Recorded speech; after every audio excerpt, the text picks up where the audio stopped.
वंदे मातरम।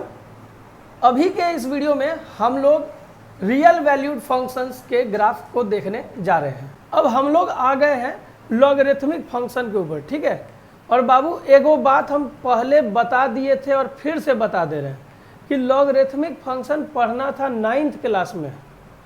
जब हम लोग 2008 में 10th का बोर्ड एग्जाम कर रहे थे, उससे पहले 9th में भी गए थे, डायरेक्टेड 10th में थोड़े ना गए थे। तो हमने 9th के किताब में जो है लॉग और एंटी लॉग की पढ़ाई थी।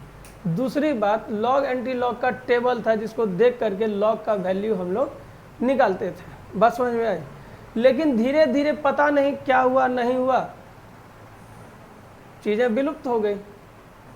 और चीज़ें विलुप्त हो गई तो फिर अब अचानक से 12th में पाला पड़ गया, और अचानक से 12th में पाला है तो उसके लिए तो अलग से क्लास ही ना करना होगा। तो अभी हम सिर्फ इसका एक झलक दिखला देते हैं, जिसको कहता है कि ट्रेलर, कैसे ग्राफ होता है, नहीं होता है। इसका डिटेल चर्चा करने के लिए कम से कम 4 से 5 घंटे का अलग क्लास चलेगा, तब आप समझिएगा वन शॉट में, ठीक ना। तो अगले संडे को हम लोग रखते हैं इसका प्रोग्राम कि हम लोग लॉगरिथमिक फंक्शन को केवल अकेला झेलेंगे। फिलहाल इसका जो है कि इंट्रोडक्शनल व्यू हम लोग देख लेते हैं कि हम लोग इसका परिचय क्या चीज़ है, ठीक है। आगे बढ़ते हुए थोड़ा देखते हैं। कह रहा है कि ये function defined by F x equal log A x, जहाँ की एक्स जो है ग्रेटर देन 0 है। क्या है? Greater than 0। और तब ये हमारा क्या कहला जाएगा? Logarithmic function.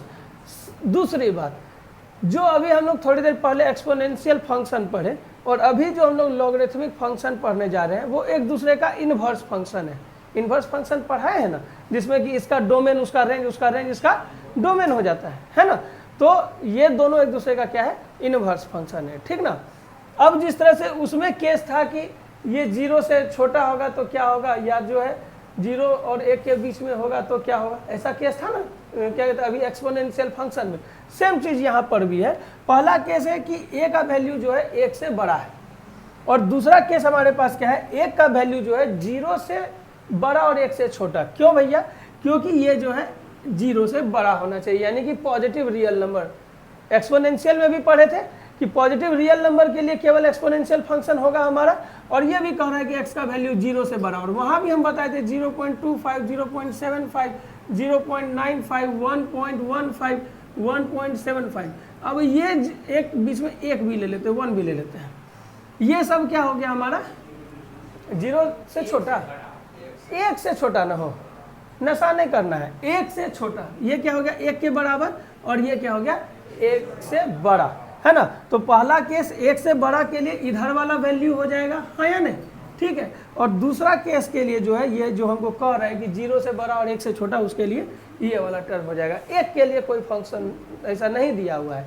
काहे नहीं दिया है? क्योंकि log 1 का वैल्यू 0 होता है, नहीं log 10 का वैल्यू 0 होता है। कैसे होता है अब इसको भी हमको समझना होगा, है ना। चलिए आगे बढ़ते हैं। अब जरा सा देखिए, ये क्या कह रहा है कि y इक्वल लॉग ए एक्स का वैल्यू 0 से कम होगा, 0 के बराबर होगा, या 0 से बड़ा होगा। रिस्पेक्टिव कंडीशन क्या है कि 0 से बड़ा x हो और 1 से छोटा x हो। दूसरा क्या है? x का वैल्यू 1 के बराबर हो, और तीसरा कंडीशन क्या है? 1 से बड़ा हो। इसी तरह से इसमें भी दिया हुआ है क्या चीज़ कि 0 से बड़ा होगा, 0 के बराबर होगा, 0 से छोटा होगा। रिस्पेक्टिव कंडीशन क्या है कि x का वैल्यू 0 और 1 के बीच में होना चाहिए, 0 के बराबर होना चाहिए, या 1 के बराबर होना चाहिए, या 1 से छोटा, 1 से बड़ा होना चाहिए, है ना, 1 से बड़ा होना चाहिए। अब बची बात कि इसके ग्राफ का, हम पहले ही कहे कि इसके डिटेल में हम नहीं जाएंगे कि ये कैसे सॉल्व होकर के वैल्यू आ रहा है। जैसे एक्सपोनेंशियल में टेबल बनाने के लिए सिखाए थे, इसमें टेबल बनाने अभी नहीं हम सिखा सकेंगे डायरेक्ट इस क्लास में, क्योंकि अभी हम लोग 11th वाला जो है टॉपिक को कवर करें, केवल ग्राफ खींचने के लिए सीख रहे हैं। इसमें थोड़ा टाइम लगेगा, ग्राफ कैसे उसका टेबल बनेगा। तो 2 तरह का ग्राफ होना चाहिए। पहला कैसा होगा भैया? पहला ग्राफ कैसा होगा कि इस केस के लिए जबकि a का वैल्यू जो है 1 से बड़ा होगा, तो बड़ा होगा तो इधर खोल दीजिए और इधर सटका दीजिए, ठीक है, क्लियर है। इधर बड़ा और इधर छोटा। और दूसरा केस के लिए क्या हो जाएगा? ठीक इसके उल्टा, ठीक इसके उल्टा। अब इसको तनी वो चीज़ से रिजेंबल कीजिएगा। चलिए इसको मिटाते हैं, मिटा दिए। पहला ग्राफ क्या खींचे थे? ऐसा खींचे थे, चलिए अब जरा सा देखिएगा, अभी थोड़ा देर पहले एक ग्राफ ऐसा वाला आया था क्या, हाँ या नहीं? हम क्या बोले थे, उसका डोमेन इसका रेंज, इसका डोमेन उसका रेंज, हाँ या नहीं? ये वाला जो था सेकंड केस था, ये वाला एक्सपोनेंशियल में सेकंड केस था, अपना कॉपी देखिए, सेकंड केस था। और सेकंड केस ये वाला था, नहीं था, सेकंड केस उसका ये वाला था। तो यानी कि इसका जो सॉल्यूशन है, इसका जो ग्राफ है वो इसके पहले का है, उल्टा नहीं हो गया इनवर्स फंक्शन के लिए, है ना। और अभी दूसरी बात, अब देखिएगा थोड़ा सा ग्राफ को खाली घुमा रहे हैं, कुछ नहीं कर रहे हैं, अभी इधर से इधर फैला दिए, ठीक है। अब देखिए इधर से इधर फैला दिए।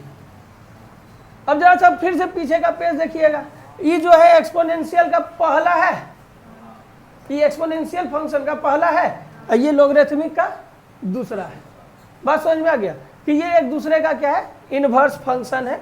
ग्राफ इसके ऐसे होते हैं, बात क्लियर है। और दूसरी बात क्या बोले, ये किसके लिए वैल्यू देगा, 0 से बड़े सारे नंबर के लिए। केसेस दो होंगे भाई, एक होगा जो कि 0 से 1 के बीच में डिजिट होगा, दूसरा होगा 1 से बड़ा जितना जा सकता है।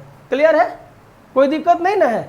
अब ज्यादा जानकारी के लिए लॉग का जो स्पेशल क्लास चलेगा उसमें हम लोग इसको देखेंगे, ठीक ना। अगला देखें।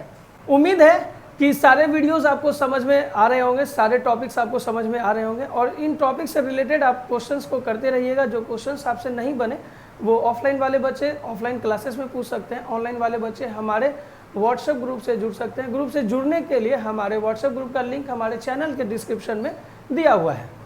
और हमारे चैनल का मेंबरशिप जरूर ले लें, जिससे कि आप रियल टाइम लाइव क्लासेस से जुड़ सकें और वहाँ अपना क्वेश्चंस को भी पूछ सकें।